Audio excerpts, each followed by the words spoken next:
Pregnancy में diabetes से related मुझसे बहुत ज्यादा सवाल पूछे जाते हैं, बहुत सारे कमेंट्स आते हैं।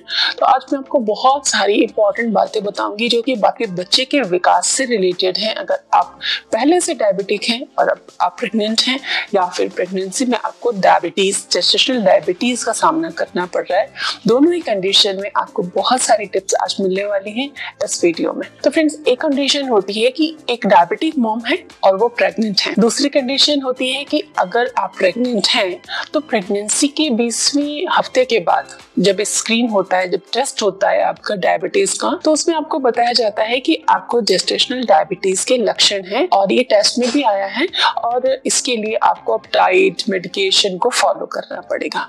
लेकिन ये सब आप करते हैं, शायद आपको ये नहीं पता कि डायबिटीज का असर आपके बच्चे के विकास से जुड़ा हुआ है।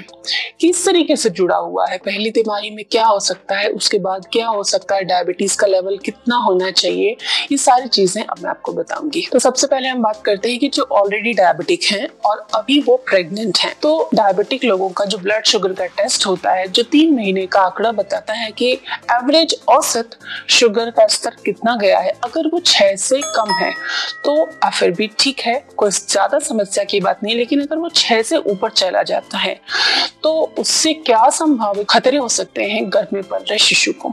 तो अगर आप प्रेगनेंसी की पहली तिमाही में हैं, शुरुआती 3 महीने यानी 12 हफ्ते का समय, इस समय बच्चे के शरीर की संरचना बनती है, हड्डियां बनती हैं, आंख, नाक, हाथ, पैर, बाल, सब की फाउंडेशन बन जाती है, एक आधारभूत संरचना बन जाती है। तो अगर आपका शुगर लेवल 6 से ज्यादा है तो बच्चे की संरचना में यानी कि शारीरिक विकृति के चांसेस बहुत ज्यादा होते हैं। जैसे कौन सी शारीरिक विकृति, यानी कि शरीर के अंगों में हार्ट, किडनी, इंटेस्टाइन, ब्रेन इत्यादि, इसकी बनने में रचनात्मक मतलब शारीरिक विकृतियां बच्चे में आ सकती हैं। इसके अलावा शुरुआत के 3 महीने में आपको शुगर अगर ज्यादा आता है तो मिसकैरेज का भी रिस्क होता है। अगर शुगर ज्यादा है तो उससे लिंक्ड आपको ब्लड प्रेशर भी ऊपर जा सकता है और ये अबॉर्शन का कारण बन सकता है। अब बात आती है कि पहली तिमाही आपकी सेफ निकल गई और दूसरी तिमाही में आपका शुगर लेवल बढ़ गया,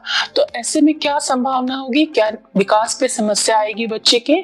तो IUGR, intra uterine growth retardation, यानी कि गर्भ में जो शिशु का विकास है, जो वेट गेन होना चाहिए सही तरीके से, जितना डेवलप होना चाहिए बच्चा, उस तरीके से वो डेवलप नहीं होगा। रिटार्डेशन यानी कि ग्रोथ की कमी बच्चे में रहेगी। तो शुगर लेवल अगर 10 से भी ऊपर है तो काफी ज्यादा चांसेस हो जाते हैं बच्चे में विकृति आने के। तो ब्लड शुगर लेवल को प्रेगनेंसी में आप अगर कंट्रोल करके रखती हैं तो बच्चे में विकृति के चांसेस नहीं होते हैं। लेकिन उसके लिए आपको सही डाइट, सही रूटीन, एक्सरसाइज और कभी कभार अनियंत्रित शुगर में मेडिसिन का भी सपोर्ट लेना पड़ता है। लेकिन बच्चे की ग्रोथ रिटार्डेशन को समझने के लिए और उसके लिए समय पर सही दवा और उपचार होने के लिए आपको समय समय पर अपने टेस्ट कराने होंगे। जैसे 12th वीक पे, 16th वीक पे, 20th वीक पे अलग अलग टेस्ट होते हैं, डबल मार्कर और एनुअल स्कैन, सारे टेस्ट आपको जरूर कराने चाहिए अगर आप डायबिटिक हैं या आपको प्रेगनेंसी में डायबिटीज पता चला है।